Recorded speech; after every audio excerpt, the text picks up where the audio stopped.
Assalamualaikum warahmatullahi wabarakatuh. Waalaikumsalam Waalaikumsalam warahmatullahi wabarakatuh. Baiklah, di sini kami akan membahas tentang perbandingan antara Konstitusi RIS, Undang-Undang Dasar Sementara 1950 dan Undang-Undang Dasar 1945. Pertama yang akan dimateri oleh teman saya Puspa Amanda Khairulisa. Kepada Puspa saya persilahkan. Baiklah, terima kasih. Perkenalkan, nama saya Puspa Amanda Khairulisa. Di sini saya akan menjelaskan tentang perbandingan. Yang pertama yaitu tentang dasar keberlakuan.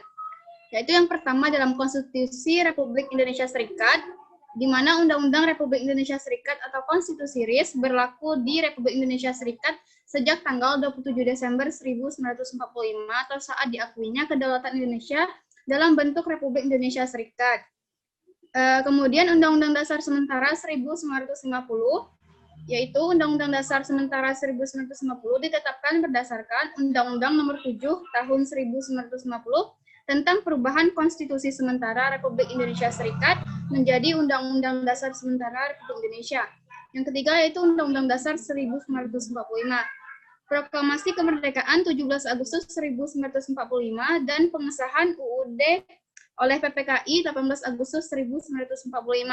Dan juga naskah Undang-Undang Dasar 1945 diberlakukan kembali atas Dekret Presiden 5 Juli 1959 yang menegaskan Undang-Undang Dasar 1945 sebagai Konstitusi Indonesia. Yang kedua yaitu perbandingan dalam hal status. Yang pertama dalam Konstitusi RIS Republik Indonesia Serikat, yaitu dalam Konstitusi RIS masih bersifat sementara.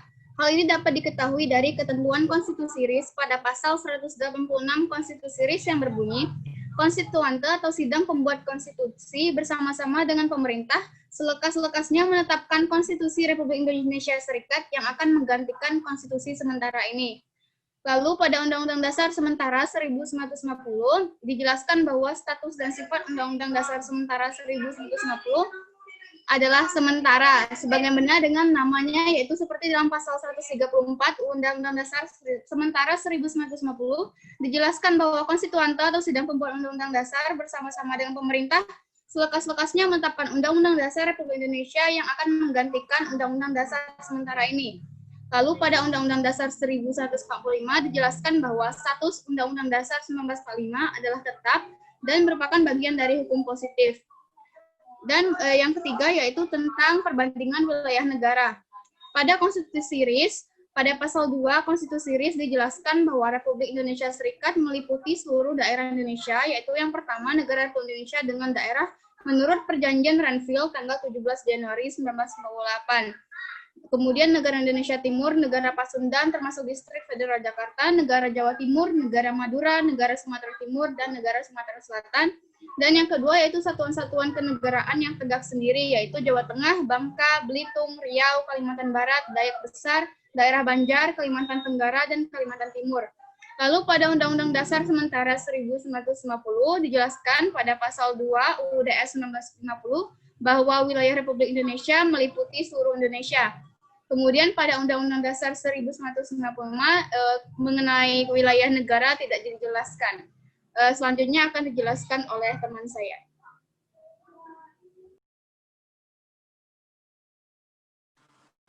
Baiklah, sini saya akan menjelaskan mengenai bentuk negara. Yang pertama yaitu menurut Konstitusi Republik Indonesia Serikat atau RIS, yang mana dalam ketentuan pasal 1 ayat 1 Konstitusi RIS berbunyi, Republik Indonesia Serikat atau RIS yang merdeka dan berdaulat ialah suatu negara hukum yang demokrasi dan berbentuk federasi.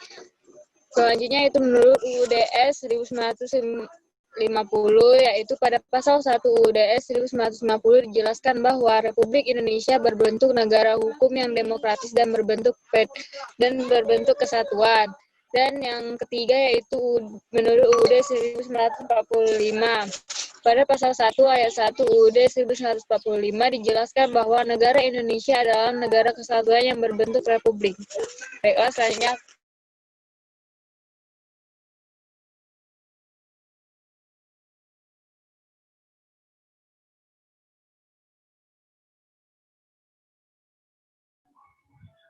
Ica. Oh, selanjutnya saya akan menjelaskan tentang sistem pemerintahan. Sistem pemerintahan pada masa Konstitusi Republik Indonesia Serikat atau sering disebut dengan RIS. Sistem pemerintahan yang digunakan pada masa berlakunya Konstitusi RIS adalah sistem parlementer.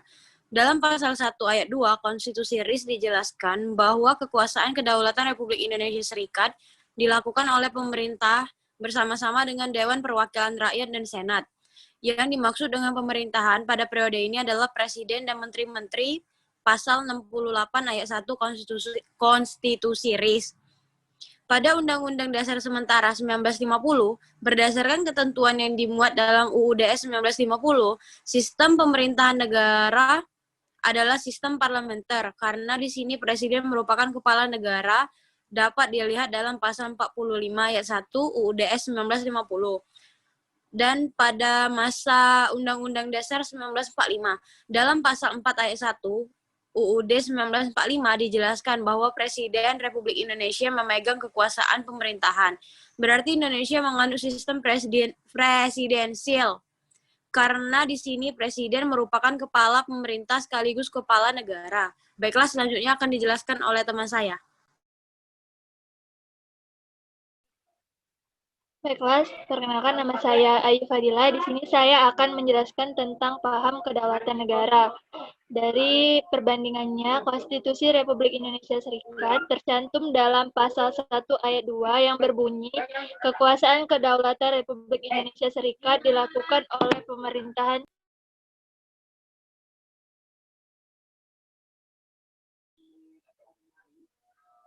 Kekuasaan kedaulatan Republik Indonesia Serikat dilakukan oleh pemerintah bersama Dewan Perwakilan Rakyat dan Senat. Dalam Undang-Undang Dasar Sementara 1950, tercantum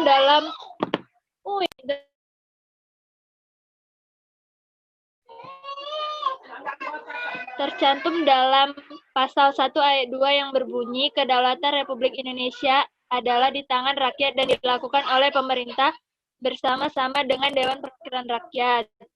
Dan di dalam Undang-Undang Dasar 1945 tercantum pada pasal 1 ayat 2 Undang-Undang Dasar 1945 dijelaskan bahwa kedaulatan berada di tangan rakyat dan dilakukan sepenuhnya oleh Majelis Permusyawaratan atau MPR. Selanjutnya adalah perbandingan alat perlengkapan negara. Dalam Konstitusi Republik Indonesia Serikat,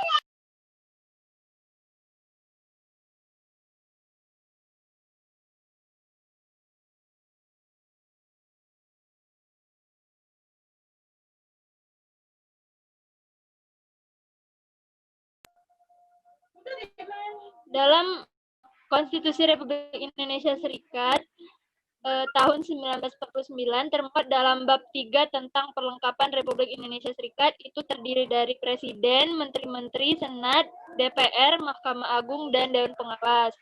Dalam Undang-Undang Dasar Sementara, diatur dalam pasal 44 Undang-Undang Dasar Sementara yang terdiri dari Presiden dan Wakil Presiden, Menteri-Menteri, DPR, Mahkamah Agung, dan Dewan Pengawas Keuangan.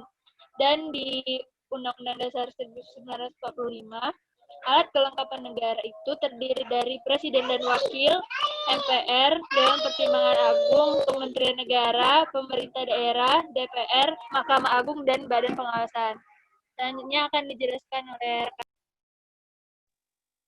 Baik, selanjutnya saya akan menjelaskan mengenai perbandingan pada agama. Di dalam Konstitusi Republik Indonesia Serikat, mengenai kebebasan beragama diatur dalam pasal 18 Konstitusi RIS menyatakan bahwa setiap orang berhak atas kebebasan pikiran, keinsyafan batin, dan agama. Hak ini meliputi pula kebebasan bertukar agama atau keyakinan, begitu pula kebebasan menganut agamanya atau keyakinannya, baik sendiri maupun bersama-sama dengan orang lain, baik di muka umum maupun dalam lingkungannya sendiri, dengan di jalan mengajarkan, mengamalkan, beribadat, mentaati perintah dan aturan-aturan agama, serta dengan jalan mendidik anak-anak dalam keyakinan orang tua mereka. Sedangkan di dalam Undang-Undang Dasar Sementara 1950, mengenai kebebasan beragama, diatur dalam pasal 18 UUD-S 1950, dijelaskan bahwa kebebasan keinsyafan batin, kebebasan berpikir, dan kebebasan beragama.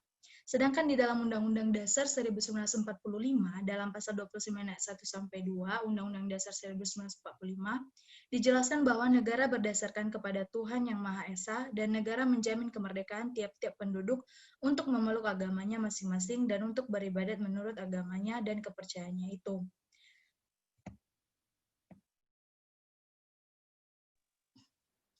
Selanjutnya saya akan menjelaskan perbandingan antara sistem keuangan, yaitu antara Konstitusi Republik Indonesia Serikat dalam pasal 166 ayat 1 sampai 2 Konstitusi RIS adalah pemerintah memegang pengurusan umum keuangan federal yang dipimpin dan dipertanggungjawabkan menurut aturan-aturan yang ditetapkan dengan Undang-Undang Federal. Sedangkan pada pasal 170 Konstitusi RIS dijelaskan bahwa pengeluaran dan penerimaan keuangan RIS dipertanggungjawabkan kepada DPR sambil memajukan perhitungan yang disahkan oleh Dewan Pengawas Keuangan. Sedangkan Undang-Undang Dasar sementara 1950 dalam pasal 111 UUD 1950 menjelaskan bahwa keuangan negara diatur dan dipertanggungjawabkan sesuai dengan aturan yang ditetapkan oleh hukum. Dalam hal ini, pengawasan dan pemeriksaan tanggung jawab atas keuangan negara dilakukan oleh Dewan Pengawas Keuangan, terdapat dalam pasal 112 ayat 2 Konstitusi RIS. Dan hasil pengawasan dan pemeriksaan dilaporkan kepada DPR dalam pasal 112 ayat 2 Konstitusi RIS.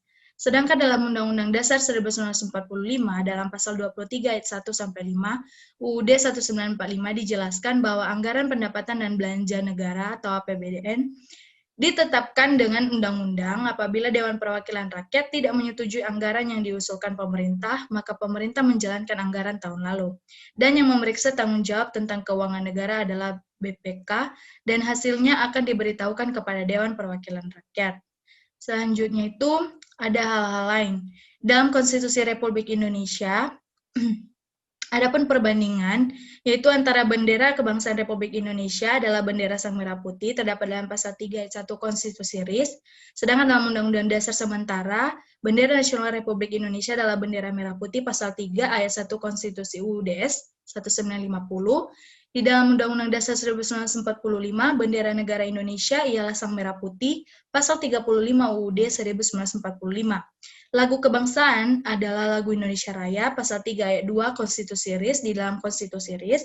Selanjutnya, lagu kebangsaan adalah lagu Indonesia Raya, pasal 3 ayat 2 UUD 1950. Dan dalam Undang-Undang Dasar 1945, bahasa negara adalah bahasa Indonesia, pasal 36 1945.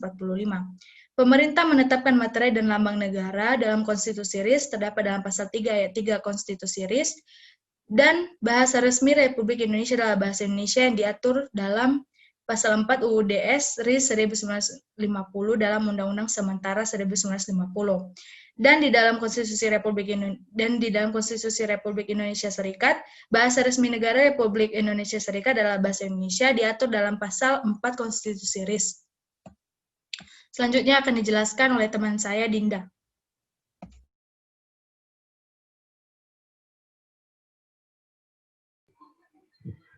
Baik, di sini saya akan menjelaskan mengenai pendidikan.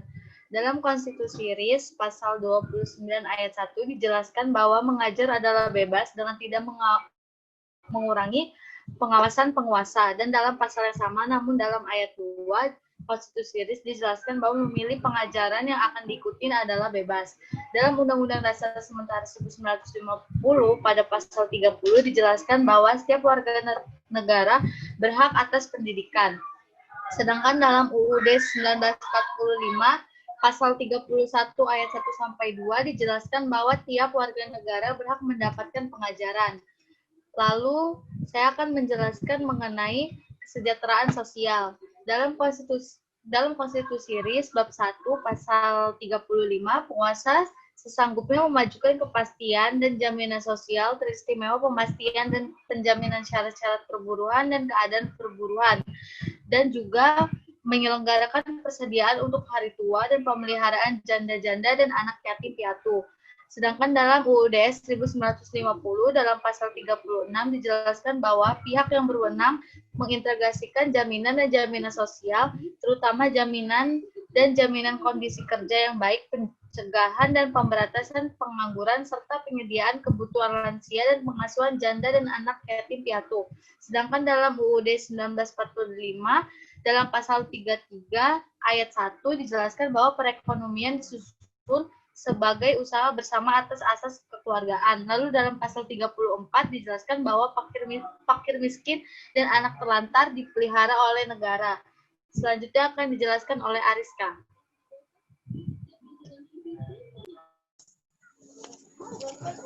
Di sini saya akan menjelaskan mengenai kewarganegaraan. Iya kan?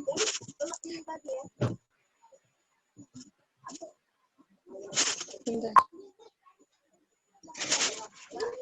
Yang mana menurut Konstitusi Republik Indonesia Serikat pada pasal 5 ayat 1 sampai 2 Konstitusi RIS dijelaskan mengenai kewarganegaraan bahwa kewarganegaraan Republik Indonesia Serikat diatur oleh Undang-Undang Federal. Kewarganegaraan atau naturalisasi dilakukan oleh atau dengan kuasa Undang-Undang Federal. Selanjutnya untuk Undang-Undang Dasar sementara 1950 yang mana kewarganegaraan Republik Indonesia diatur dengan Undang-Undang pada pasal 5 ayat 1 Konstitusi RIS. Kewarganegaraan atau naturalisasi dilakukan dengan kekuatan hukum. Undang-undang mengatur konsekuensi kewarganegaraan bagi istri seorang warga negara dan anak-anaknya di bawah umur seperti pasal 5 ayat 2 Konstitusi RIS. Dan untuk Undang-Undang Dasar 1945 pada pasal 26 ayat 1 Undang-Undang Dasar 1945 dijelaskan bahwa yang menjadi warga negara adalah orang-orang Indonesia asli dan orang-orang bangsa lain yang disahkan dengan undang-undang sebagai warga negara. Selanjutnya kami jelaskan.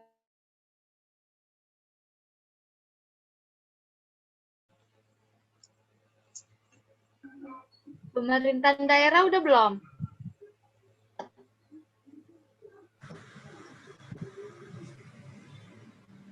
Belum, Kel. Belum, Din. Sok. Ya udah, baca aja Kak sekalian.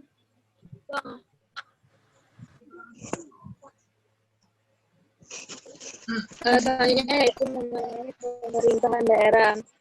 Ya, yang tertera pada Konstitusi Republik Indonesia Serikat. Dalam Konstitusi Republik Indonesia Serikat diatur mengenai daerah-daerah swapraja. Pada pasal 64 Konstitusi RIS diterangkan bahwa diakuinya daerah swapraja yang sudah ada dan tidak ada yang dihapuskan atau diperkecil.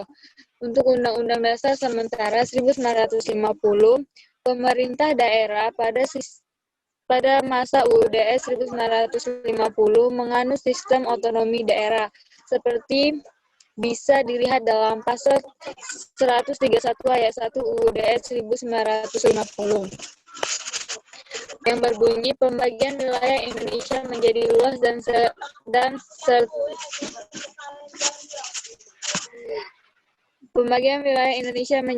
dan sertifikat berhak mengurus rumah tangganya sendiri. Kabupaten diberikan otonomi seluas-luasnya untuk mengurus rumah tangganya sendiri. Secara hukum, pengurusan tugas bisa diserahkan ke bidang-bidang yang termasuk urusan rumah tangga, bisa dilihat pada pasal 131 ayat 2 sampai 3 UUDS 1950. Dan untuk Undang-Undang Dasar 1945, pada pasal 18 UUD 1945 dijelaskan bahwa pembagian daerah Indonesia atas daerah besar dan kecil dengan bentuk susunan pemerintahannya ditetapkan dengan undang-undang, dengan memandang dan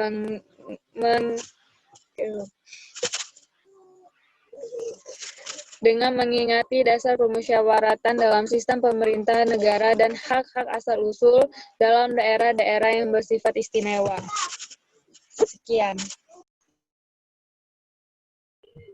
Baik, di sini saya akan menjelaskan mengenai sistem pertahanan. Dalam Konstitusi RIS pasal 180 dijelaskan bahwa Tentara Republik Indonesia Serikat bertugas melindungi kepentingan-kepentingan RIS. Tentara itu dibentuk dari mereka yang sukarela masuk tentara dan yang wajib masuk tentara. Dalam pasal 181 juga dijelaskan bahwa pemerintah memegang pengurusan pertahanan. Lalu dalam UUD 1950 dijelaskan pada pasal 24 bahwa setiap warga negara memiliki hak dan kewajiban untuk berperan aktif dalam pertahanan negara. Sedangkan dalam Undang-Undang Dasar 1945 pada pasal 30 ayat 1 dijelaskan bahwa setiap warga negara berhak dan wajib ikut serta dalam pembelaan negara. Makasih. Baiklah, sekian diskusi dari kelompok kami. Kami akhiri. Wabillahi taufiq wal hidayah. Wassalamualaikum warahmatullahi wabarakatuh. Waalaikumsalam. Waalaikumsalam warahmatullahi wabarakatuh.